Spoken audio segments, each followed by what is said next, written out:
Hola queridos estudiantes, ¿qué tal? ¿Cómo estáis? Bienvenidos a un nuevo vídeo de Español con Natalia. Yo soy Natalia, soy lingüista, soy profesora de idiomas y en este vídeo me gustaría enseñaros los errores comunes, 5 errores comunes que suelo escuchar a menudo en mis clases de español. Así que, ¿estás preparado? Pues empecemos.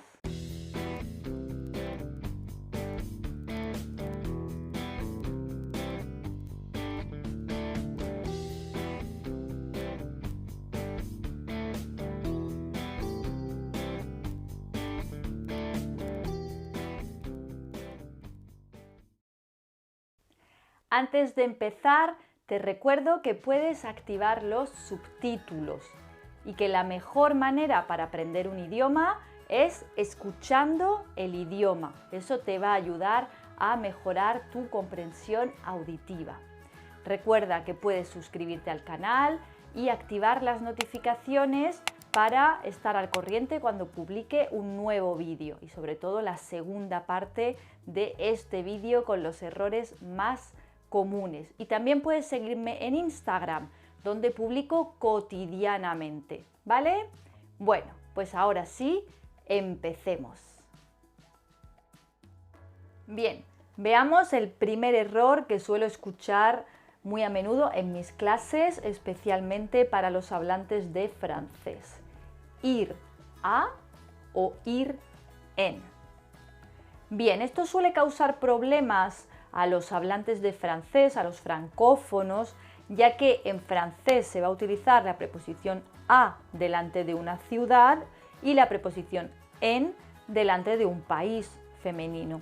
Pero esto no tiene nada que ver con la lengua española. La preposición a indica el destino, indica el lugar hacia el que nos dirigimos. La preposición a es una preposición que indica movimiento y la vamos a usar después del verbo ir y no importa que se trate de un país o de una ciudad. Por ejemplo, voy a Francia, vas a París, van a los Estados Unidos, Pedro va a Portugal. Como veis, la usamos delante de una ciudad o delante de un país. Se puede usar en este caso la preposición a detrás de otros verbos que indican igualmente movimiento. Salir a, dirigirse a, acercarse a. Por ejemplo, salgo a la calle.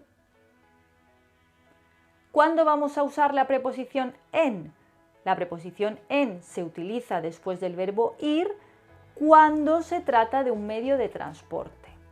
Por ejemplo, ir en coche, ir en tren, ir en avión, ir en barco.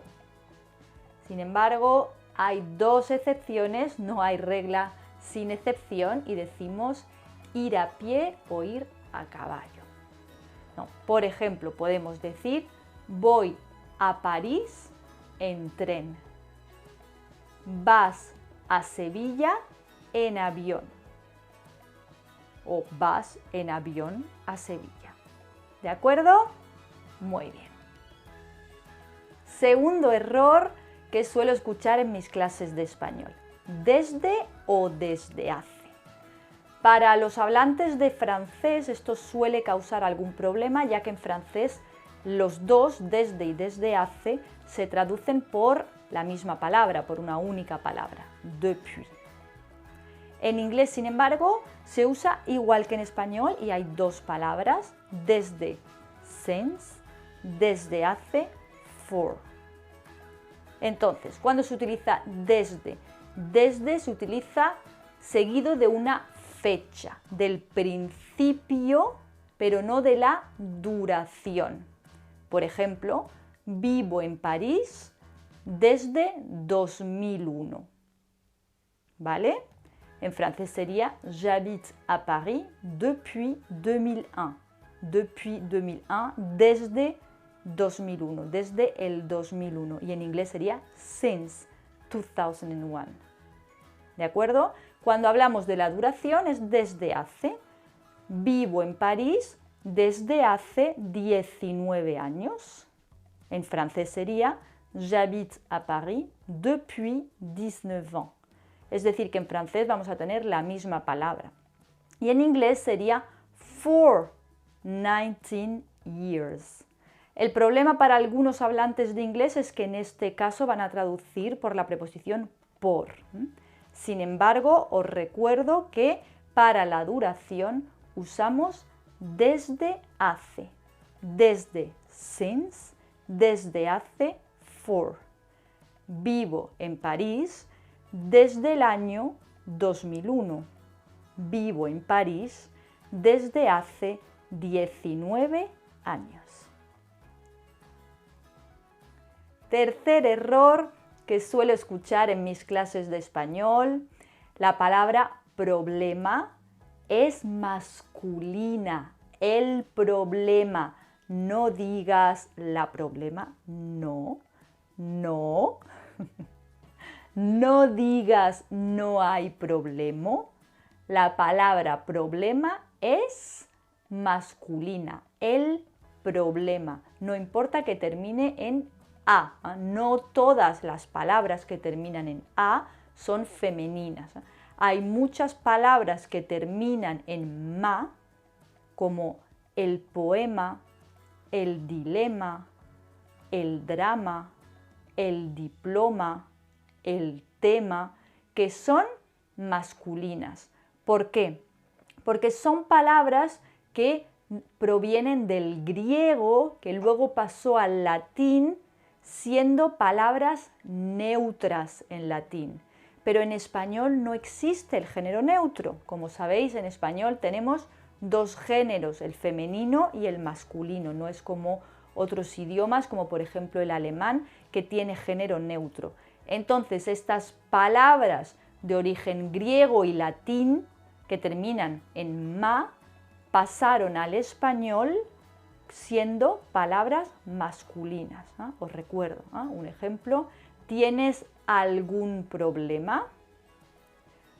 ¿Puedes hablar de este tema? Son palabras masculinas. Cuarto error que suelo escuchar en mis clases de español, principalmente para los hablantes de francés como lengua materna, son los determinantes indefinidos. Otro, otra, otros, otras.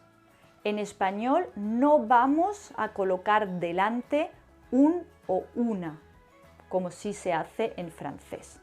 Por ejemplo, quiero otra manzana, que en francés sería je veux une autre pomme, pero en español simplemente otra manzana. ¿Puedes dar otro ejemplo, por favor? Otro ejemplo. No vamos a colocar delante un determinante indefinido. ¿De acuerdo? Sí podemos colocar delante un posesivo, por ejemplo, te presento a mi otro hermano. Sí podemos colocar el delante, pásame el otro cuaderno. Lo que no podemos colocar es un o una. ¿Vale? Bien. Y por último, quinto error que suelo escuchar en mis clases de español: no se puede decir como así. En español se dice así o de esta manera. En francés sí vamos a decir comme cela, en inglés like this, pero en español se traduce por así o de esta manera. No digas como así. Por ejemplo, este coche funciona así. Creo que esta palabra se pronuncia de esta manera. O creo que esta palabra se pronuncia así. Bueno, pues espero que te haya gustado este vídeo, espero que te haya sido útil. Te recuerdo que hay otro vídeo que voy a publicar muy pronto con otros 5 errores comunes que suelo escuchar en mis clases, así que no dudes suscribirte al canal y activar las notificaciones para estar al corriente cuando publique el próximo vídeo. Y por supuesto, comparte este vídeo con cualquier persona a quien le pueda interesar que esté aprendiendo español. Nos vemos muy pronto en un próximo vídeo. ¡Hasta luego!